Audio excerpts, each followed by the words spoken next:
नमस्तु नमस्तु। अभी सुधा सागर जी का मैं जिज्ञासा समाधान सुन के आ रहा था, तो अशोकनगर के सभी लोग जो संतोष पाटनी द्वारा किया गया कृत्य है उसके लिए माफ़ी मांग रहे थे। वो सुधा सागर जी भी अपने वक्तव्य में कह रहे थे कि उस संतोष पटना को यहाँ पर लेके आओ और समाज के सामने माफ़ी मंगवाओ। तो आज मेरा यह प्रश्न है कि अशोकनगर में जिस दिन ये चर्चा हुई उस दिन अशोकनगर के लोगों ने उसे क्यों नहीं रोका? इसका देखिए, ये एक अपने आप में बहुत गंभीर मुद्दा है और संतोष पटना के द्वारा बड़े महाराज श्री जी के मंच पर जिस तरीके का संवाद किया गया था और जिस तरीके से जनमानस में क्षोभ फैला है, इसकी माफ़ी न बंद कमरे में हो सकती है न अब बड़े महाराज जी के मंच पर हो सकती है। इसकी माफ़ी एक मंच पर हो सकती है, गुरुदेव श्री समय सागर जी महाराज श्री जी के मंच पर। इसके अलावा उस चीज को समित करने में कोई दूसरा संत सक्षम नहीं है। आप बड़े महाराज श्री जी के मंच पर वापस जाकर के अगर वहां पर भी माफी मांगेंगे तो आप देश के क्षोभ को खत्म नहीं कर पाएंगे। आपके क्षोभ को, उस क्षोभ को खत्म करने के लिए संतोष पटना के साथ जितने लोग पीछे खड़े हुए थे, वे सारे के सारे लोगों को गुरुदेव श्री समय सागर जी महाराज श्री जी के पास जाना होगा। वहां पर जाकर के आचार्य महाराज से निवेदन करना होगा कि जैन शासन में हम होने के बावजूद हमारा शब्द स्खलन हो गया, हमने गलत बोल दिया, आप हमें क्षमा कर दो।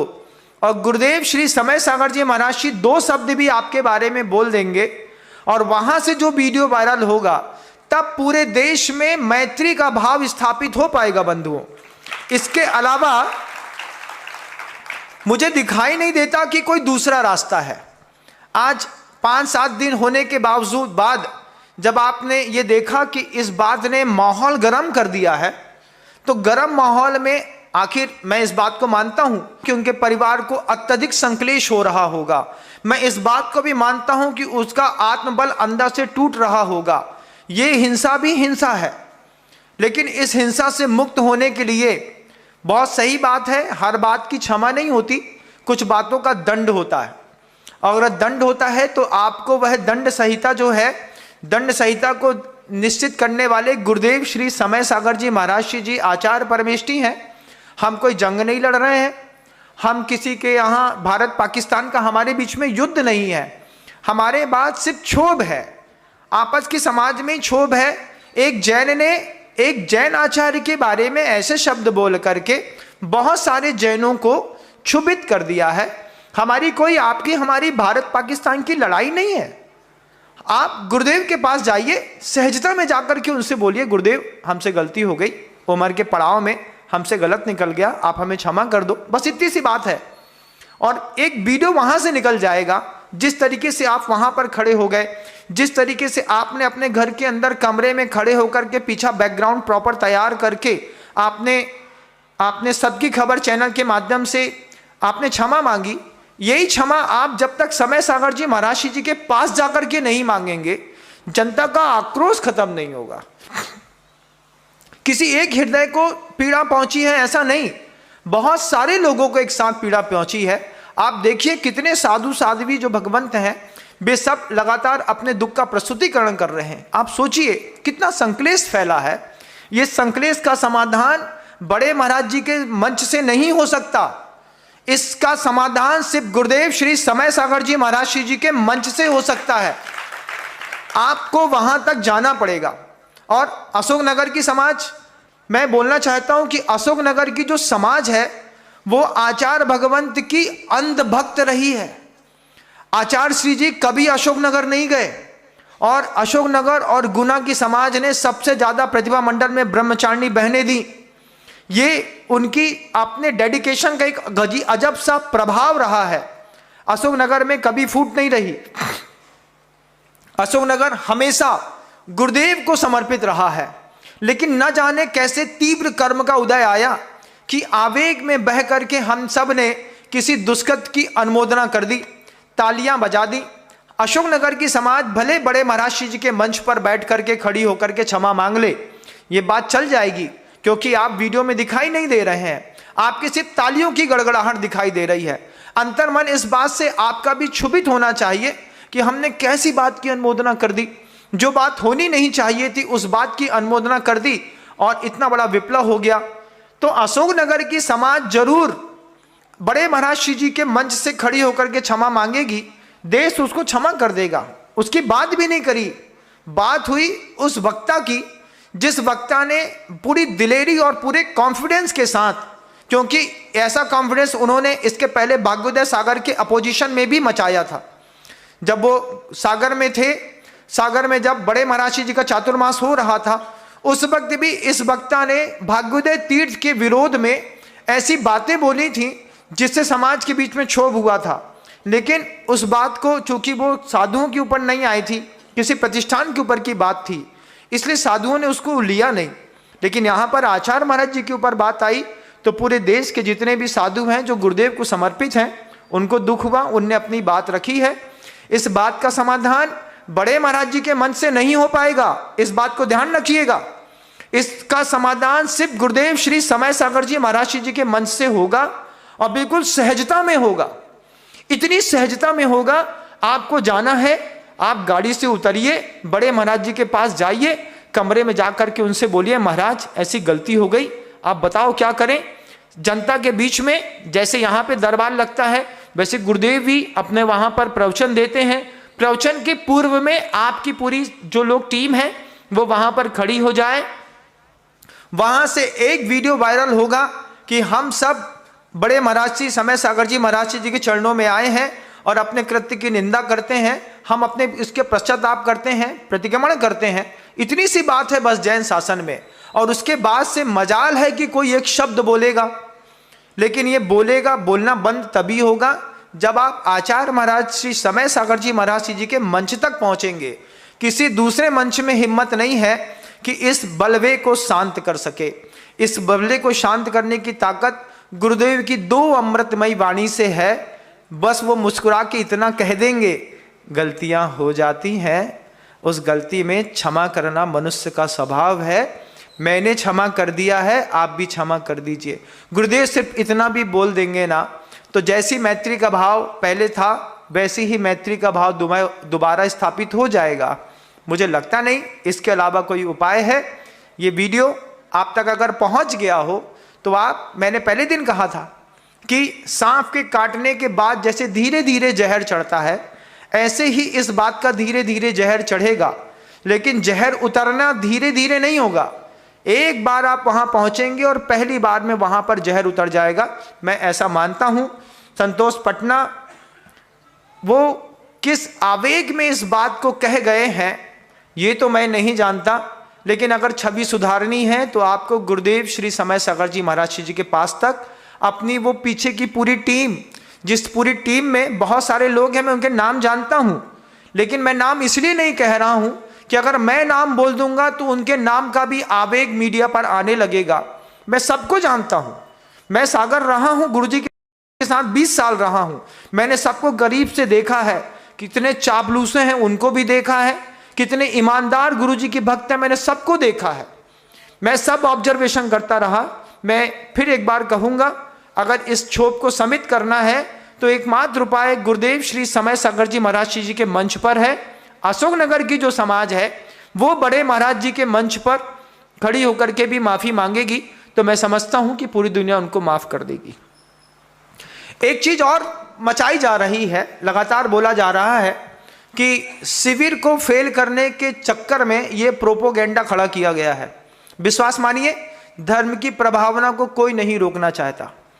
वो कल भी तीर्थ शासन प्रभावक थे, आज भी उनकी तीर्थ शासन की प्रभावना बड़ी जबरदस्त है। जो थोड़ा बहुत तिल दिखाई देता है आदमी का दृष्टिकोण से उसी तक जाता है। साधु हैं, कोई भी साधु इस तरीके का विचार नहीं लाता कि हम किसी की प्रभावना रोक देंगे, क्योंकि हम सब एक बात को बहुत अच्छे से जानते हैं और बड़े महाराज जी भी इस बात को जानते हैं, जिसके पास पुण्य होता है, जिसके पास वक्तव्य शैली होती है, जिसके पास गुरु का आशीर्वाद होता है, उसकी समृद्धि को दुनिया में कोई नहीं रोक सकता। उनके पास भी जबरदस्त पुण्य है, उनके पास भी वक्तव्य शैली है, उनके पास भी जनता का समर्थन है, आपका निजी पुण्य है। आपकी उस ऊंचाई को कोई नहीं रोक सकता, उस ऊंचाई को आप स्वयं रोक सकते हैं। मुझको ऊपर उठने से कोई नहीं रोक सकता, मैं खुद रोक सकता हूं। अगर मेरा पुण्य काम करना बंद कर दे, मेरी वक्तव्य शैली काम करना बंद कर दे, मेरा निजी खुद का अपना उपादान काम खत्म कर दे, तब तो बात बिगड़ सकती है। कोई किसी को रोक नहीं सकता। बंधुओं, ये गृहस्थों के बीच में जो संवाद लगातार चल रहा है कि शिविर को रोकने की कवायद साधुओं के द्वारा की जा रही है। साधु बहुत ऊंची हस्ती होता है, वो ऐसी बातों पे कभी भी उपयोग लेकर के नहीं जाता। एक ध्यान रखिएगा, आज पूरी दुनिया इस विवाद का मजा ले रही है, लेकिन मैंने देखा है कब परिस्थितियां बदल जाएंगी और कब वो फिर हमारे आराध्य हो जाएंगे, कब वो फिर जनता के बीच में अच्छे हो जाएंगे। वक्त को बदलने में ज़्यादा समय नहीं लगता है बंधुओं। इसलिए कहना चाहता हूं कि बड़ी सावधानी के साथ इसका समाधान आचार्य महाराज जी के मंच पर दे करके इस बात को खत्म कर दें तो बहुत अच्छी बात होगी। दुनिया भर में लगातार इतनी सारी बातें होती रहीं। सोशल मीडिया पे आपने रेखा बहन को लेकर के और संजीव कटंगी के अलावा दूसरे लोगों को लेकर के 2-2.5 साल से लगातार संवाद देख रहे हैं। आप लगातार देख रहे हैं कि वो कुछ कहती है, वो कुछ करती है, कुछ होता है। इसमें आज तक कोई भी मुनि महाराज क्यों नहीं बोले, आप मुझे बताइए। आप बोलना चाहते हैं कि महाराज जी को इसमें भी बोलना चाहिए था, इसमें भी उनको आगे आना चाहिए था। यह विवाद कमरे के अंदर शांत किया जा सकता था, लेकिन इस विवाद को मंची आकार दे दिया गया। मंची आकार देने पर हर आदमी ने इस बात का इंतजार किया है कि इस मंच को जिसने आकार दिया है उसको वो खत्म कर देंगे। इस बात की समितपना हो सकता था, बहुत अच्छे तरीके से हो सकता था। मैंने खुद मुनि श्री प्रमाण सागर जी महाराज श्री जी से कहा था, महाराज जी भाग्योदय में सबको बुला लीजिए, आप भाग्योदय में सबको बुला लीजिए, भाग्योदय में एक विधान का आयोजन कर लीजिए। बाहर विधान होता रहेगा और अंदर ही अंदर इस बात को आप चाहेंगे तो पूरा खत्म कर देंगे।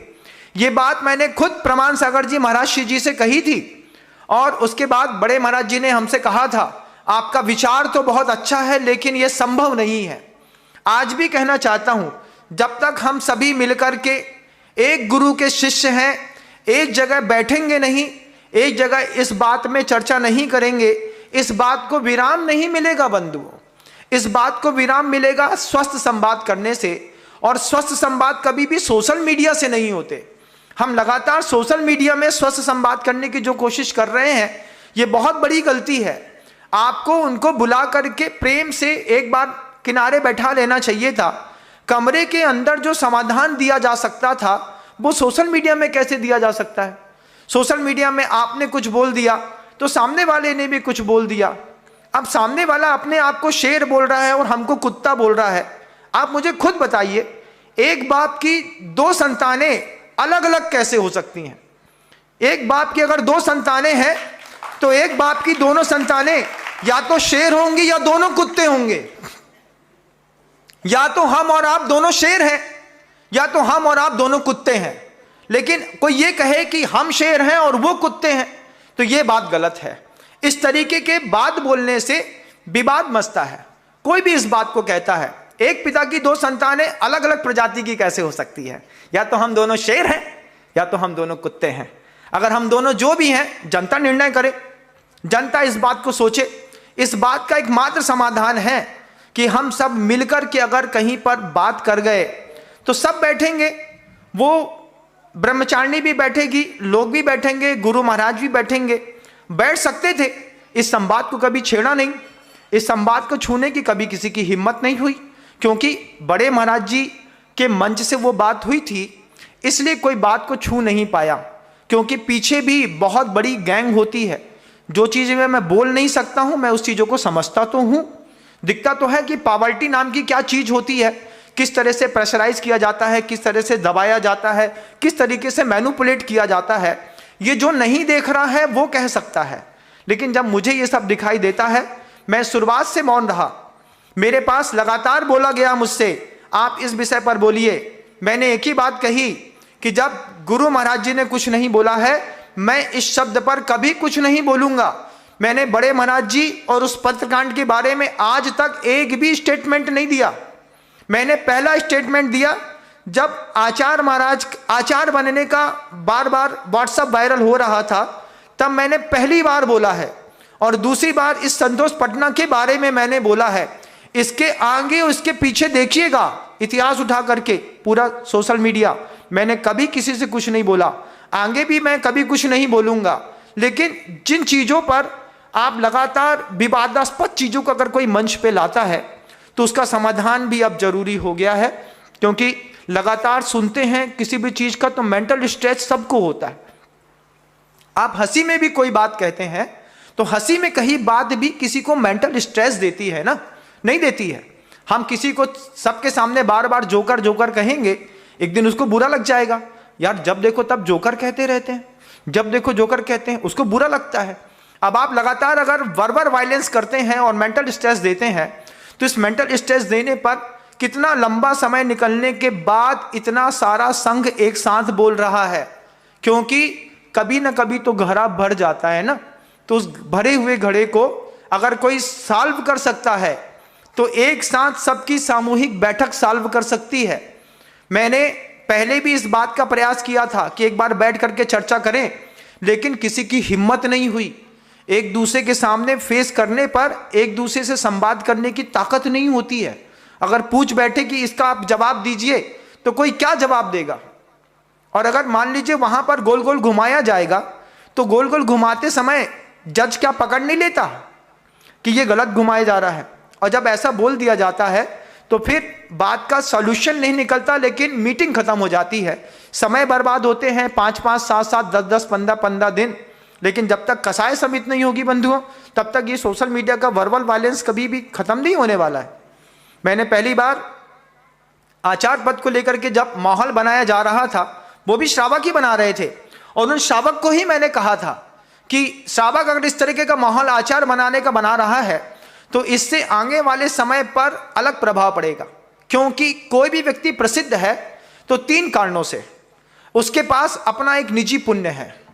अगर किसी का निजी पुण्य है, जनता उसको स्वीकार करती है। जनता जैसे आपको स्वीकार करती है, जनता जैसे दूसरे महाराज जी को स्वीकार करती है, जनता वैसे मुझे भी स्वीकार करती है। जैसा मुझे स्वीकार करती है ऐसी वीर सागर जी को भी स्वीकार करती है, ऐसी दूसरे भी साधुओं को स्वीकार करती है। तो जिसके पास निजी पुण्य है, जिसके पास वक्तव्य शैली है, जिसके पास जनता का समर्थन है, उसको और सजग होकर के चलना पड़ता है। उसमें आप भी आते हैं और मैं भी आता हूं। आपको मेरी बात कहीं से कहीं तक एक भी शब्द ऐसा नहीं लगेगा कि मैं किसी के लिए कसाय बस बोल रहा हूं। लेकिन लगातार अगर सोशल मीडिया पर इस तरीके का कोई भी व्यक्ति वातावरण बनाएगा, आप मुझे बताओ ना, आप दया धर्म का उपदेश दो, लोगों को भावनाओं से जोड़ो, इस शब्द पे बात भी मत करो। आप कल भी युग शिरोमणि थे, आज भी आप युग प्रधान हैं, क्योंकि आपकी ताकत, आपका पुण्य बड़ा जबरदस्त है, बड़ा जबरदस्त पुण्य है। लेकिन उस जबरदस्त पुण्य के पीछे छोटे छोटे दीपक भी हैं जो आचार्य भगवंत के प्रति अनन्य भक्ति रखते हैं। छोटा सी गिलहरी भी राम रावण के युद्ध में वो भी अपनी ताकत का प्रदर्शन करती थी। आज छोटी छोटी गिलहरियां भी अपना प्रदर्शन करेंगी, राम की सेना की मानी जाएंगी। एक ईमानदारी है, गुरुदेव के जाने के बाद हम गुरुदेव के प्रति गद्दार नहीं हो सकते। गुरुदेव के जाने के बाद भी हमको अपने शिष्यत्व की परीक्षा तो अब हुई। जब गुरु थे तब गुरु के नाम का जयकारा लगाना और उनकी बातें ठोक के बोलना अलग बात थी, क्योंकि उस समय आचार्य जी के माध्यम से स्टार मिलता था। आज गुरुदेव नहीं है। जब गुरुदेव नहीं है तब हमारी और बड़ी जवाबदारी बनती है कि हम अपने गुरु का बहुमान बहुत ऊंचा उठाएं। अगर आप ऐसा बोलते हैं कि आचार्य महाराज जी का कोई प्रकल्प नहीं था, आचार्य जी निर्विकल्प थे, तो फिर जैसे गुरुदेव का प्रकल्प नहीं है ऐसे किसी शिष्य का भी कोई प्रकल्प नहीं हो सकता।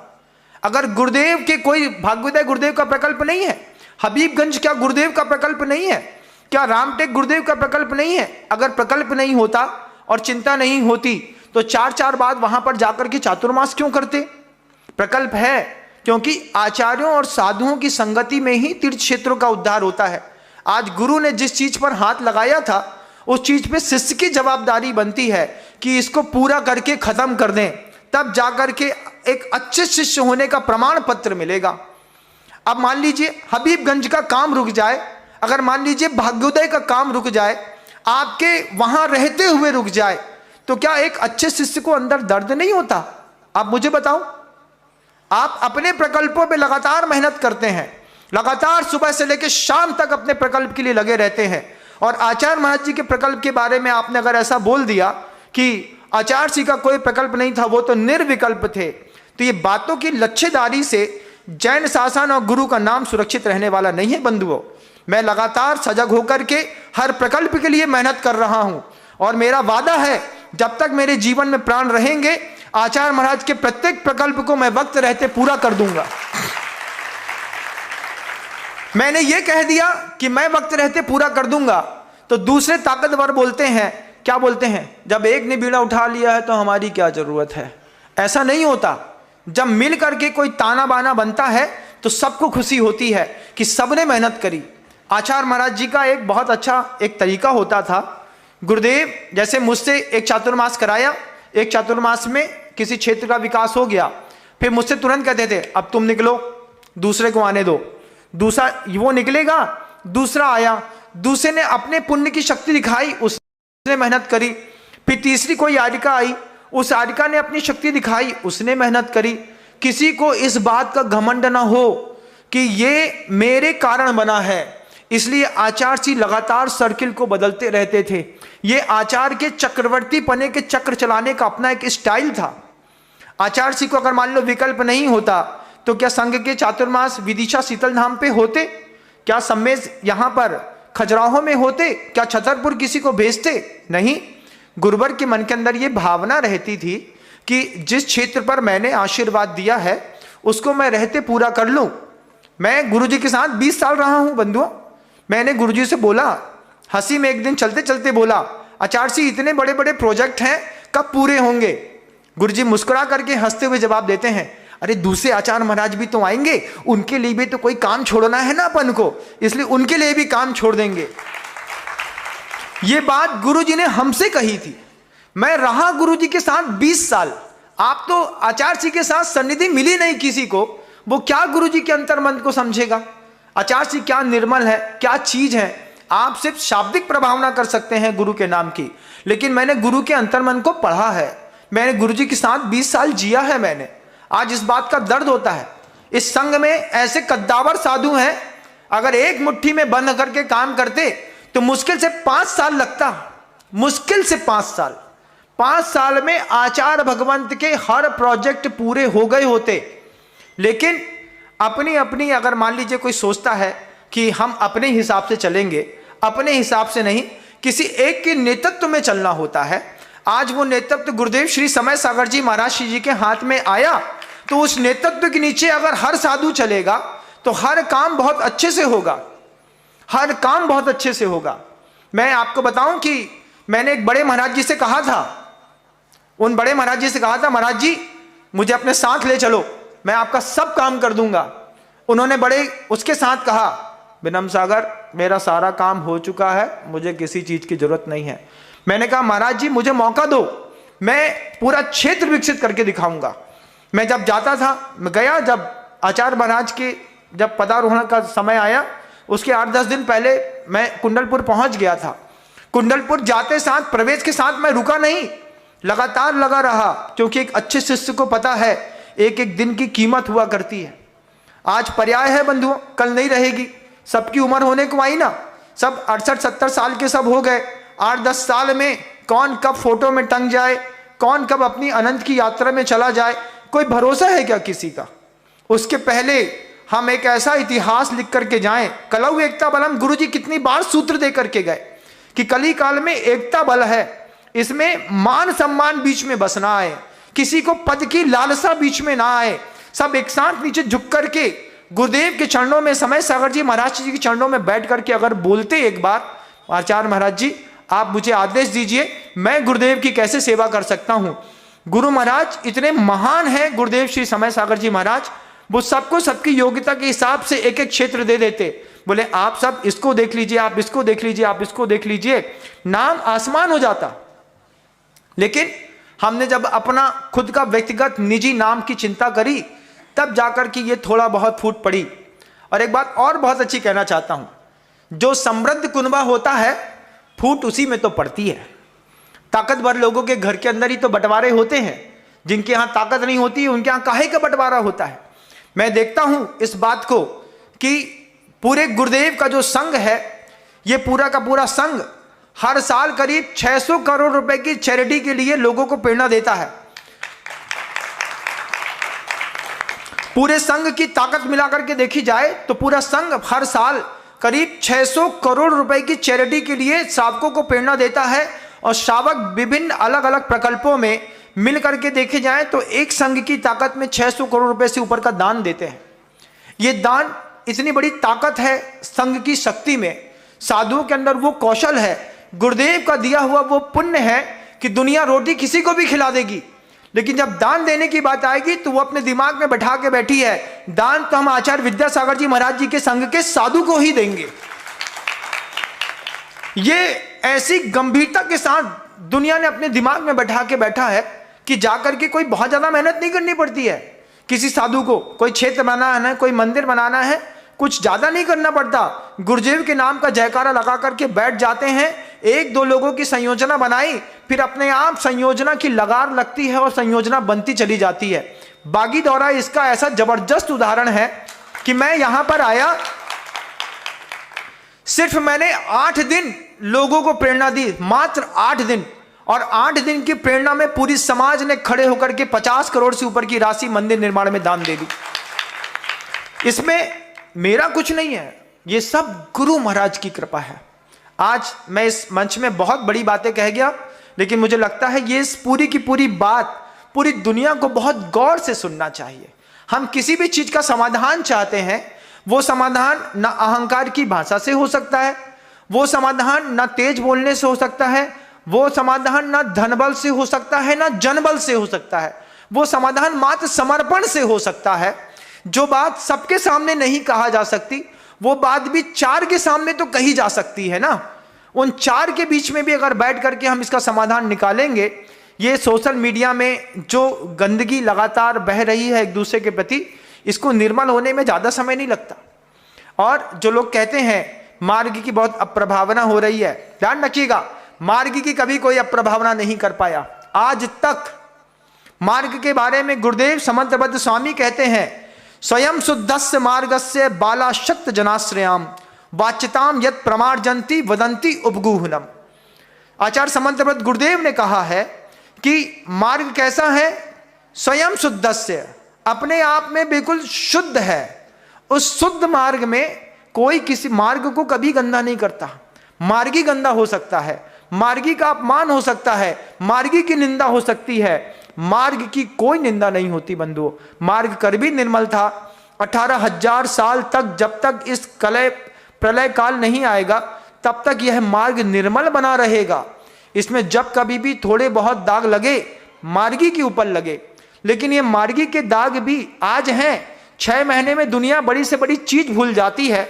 बस एक संयोजना ऐसी बन जाए, आप बोले तो मैं संयोजना बनाता हूं, मैं एक विधान का आयोजन करता हूं, सारे साधु परमेष्ठी वहीं पर आकर के एक साथ खड़े हो जाएं, एक साथ कमरे में बैठ करके सारी बातें कर लेंगे, समाधान कर लेंगे, एक बार फिर आकर के मिलना होगा। लेकिन अगर सबका मन बनेगा तभी तो किया जा सकता है। अब कोई कहेगा ये हो नहीं सकता, मैं ये जा रहा हूं, मैं उधर जा रहा हूं, तो जो बचने की कोशिश करता है मात्र वही व्यक्ति है जो समाधान नहीं चाहता। सब समाधान चाहते हैं, आप समाधान चाहते हैं, इधर भी सब समाधान चाहते हैं। हमारे गुरुदेव तो समाधान के सागर हैं। समय सागर जी महाराज श्री जी तो वो कभी विवाद चाहते नहीं, वो कहते इतनी शांति के साथ जिन धन की प्रभावना हो जाए। रहा कितना, किसी ने खूब कहा है ना, बहुत गई थोड़ी रही, थोड़ी भी अब जात, अरे काहे नटनी तूर उठत है, फल मिलने की बात। जिंदगी की 50, 60, 70 साल छू गए, अब तो काहे नटनी तूर उठत है, फल मिलने की बात।